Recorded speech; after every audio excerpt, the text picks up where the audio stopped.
Yo, hallo, briannan seo ag léamh na Nuacht as Meiriceá don 8 lá mí mhárta 2019 fecinn sibh nach chud an gná Nuachtán nuachtána go an job ach seach frintáil stocha. Ach, ban is céaltán mar a bheith. Certá sa Daily Neamh New York Times so tá si do tuairteáil Michael Jackson agus á chur sa bheá. An céir do chus as. Tá thar a caint faoin túlainn agus chu fémíneach agus atá an tír sin ina dhearcha agus ina polisithe ina dearcha. Tá colúnathe Tuairiscta ag tuairte go dúirní I le pre-K iliach réamhscoilíocht. Scoilíocht réamhscoile.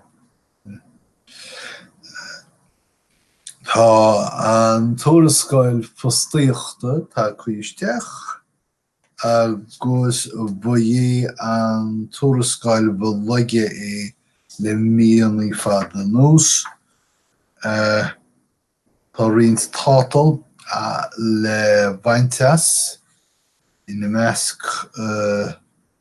gur chuirú 50,000 post le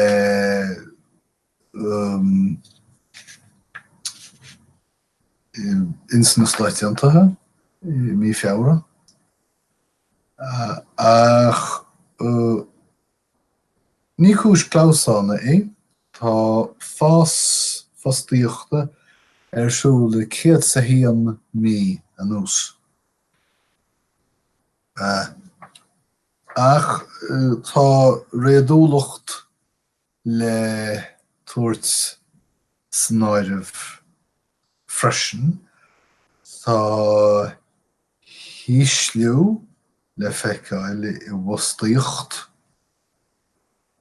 agus leis sin cuidmhaith réadúlachta mar dúirt mé sin. Ok, tá bil sein ag éireas mar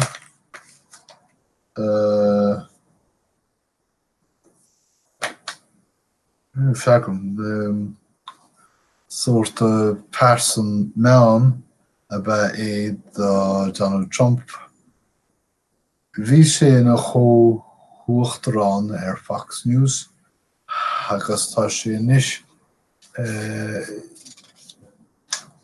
aistrithe go dtí feachtas tofa Donald Trump. Idir an dálín tá na déan láthaí atá tuairteáil fiche ag thairgt slúite agus iad an feachtasaíochta hena féin sna gnáit na Iowa mar hampla. Agus tá sé seo ceangailte ar nó tá Elizabeth Warren tí plean rialála ógrú chun na harachtaí tech a bhris sús. Gearú prísún 47 nóiméad ar fáil Manafort. Tá daoine go raibh an díobhre ró éadrom. Deir an tuachtarán go riar Michael Cohen pardún mhaith go díreach agus gur diúltaí ó dómhaith.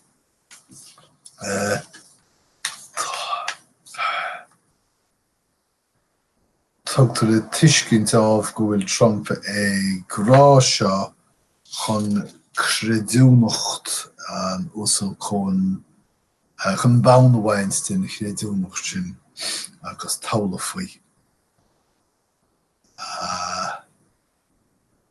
Mar sin féin is mai leis an úsal Trump a bheith tagart do fardúin. Tá himróí bhain soccer chur an dlí an ggólacht US soccer has leithhealaíon or deir siad go bhfuil blianta leithheal gnéis institúdathe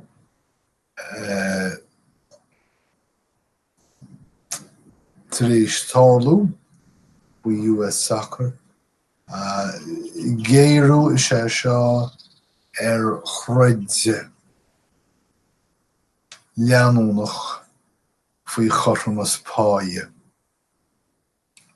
Agus seo techt cúpla mí raibh corn down don naman. Gearú prísún Chelsea Manning a stiúil tú fianna se thuirt i gás WikiLeaks. Raibh Lloyd ach sa chás seo Raibh Lloyd I dtíobh bulgán solas. B'éidir ceapan tú gur beag sin ach tá bulgáin solas ag cabhrú hágar a chur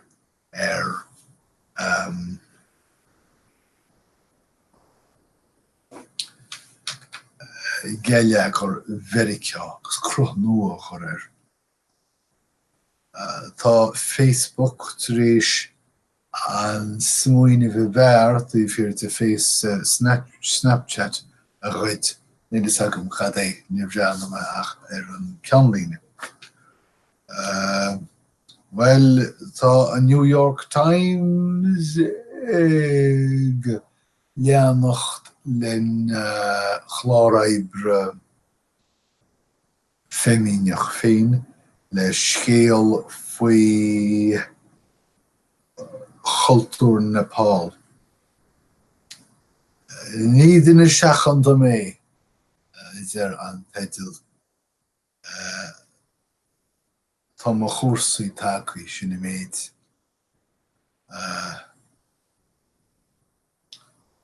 Tá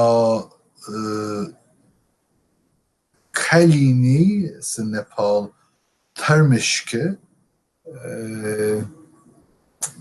páirteach leacha sa síl léithúil.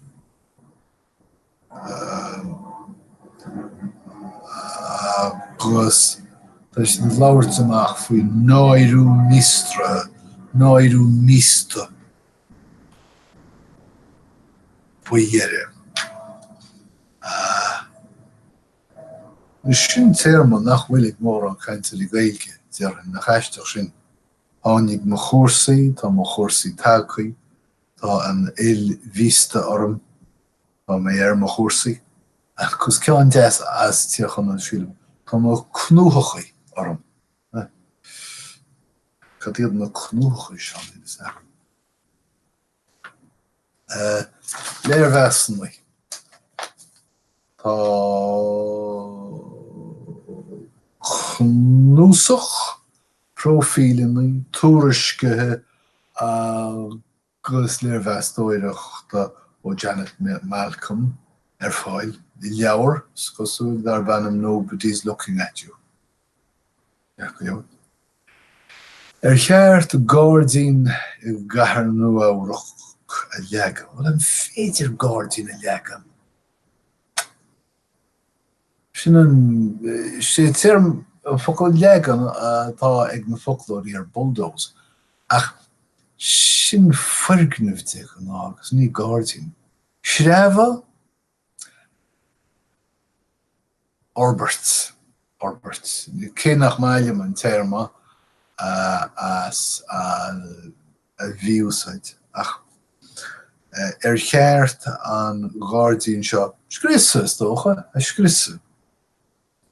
Chun tíocht do cheanóirí a thógáil. Seo dhá chuide de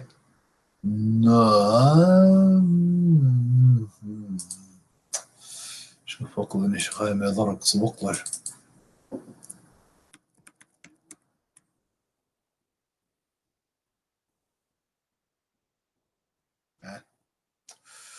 Cheart I bheith agam agus ní rah sé agam. Achain.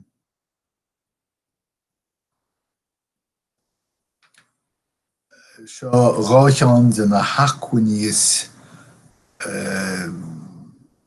an gaine is terca in Nuacht.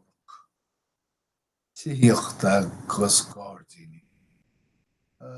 Tás go láireachtaí an náile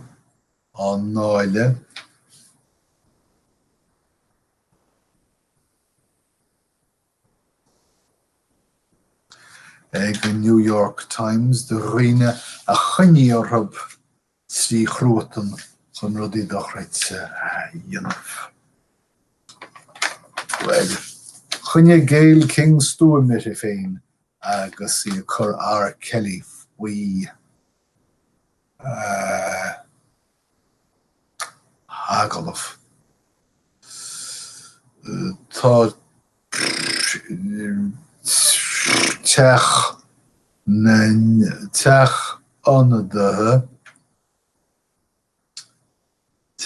ionadathe Tennessee tar éis bille a rith a chaireach cross iomlán gin bhille chomh luath agus is féidir coisle nó bhuille an chraí a bhrá. Well, sin an méid a bhíh Nuacht cad mar gheall ar chúpla téirme. Achasán. Mé cinnte cim sort cimar a dúsáidte an téirme achasán nábart. Thug siad achasán dó, bhuaigh siad achasán ina lé. Bhfuil caiite ar an folklór ina lé. Achaníoch. Muise. Achaní. Achasán a thuairt do dhuine. Is maithinte atá ag tuairt achasán mhaith. In auto nuair an tú tinnis. Termon. An anan sómasach agus sóúil. Sínim gur ban. Olc, well, ní cheart olc bhean sin. Ach, scríb mé sí sé mar bhí me bhí úsáid speisialta dó.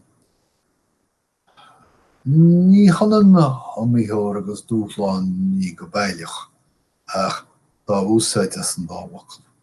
Stáil fearr ar a telefís a bhfuil tóir mhór measc na man hair. Agus cnáimhseach ben a thugann cabhair le linn síolú duineh. OK, sin níiad na scéalta agus na focail súil agam go bhhain si bhúsáid easú agus go maimmuid ag cainte arís sar a bhaid. Idir an dálín, slán agus beannacht.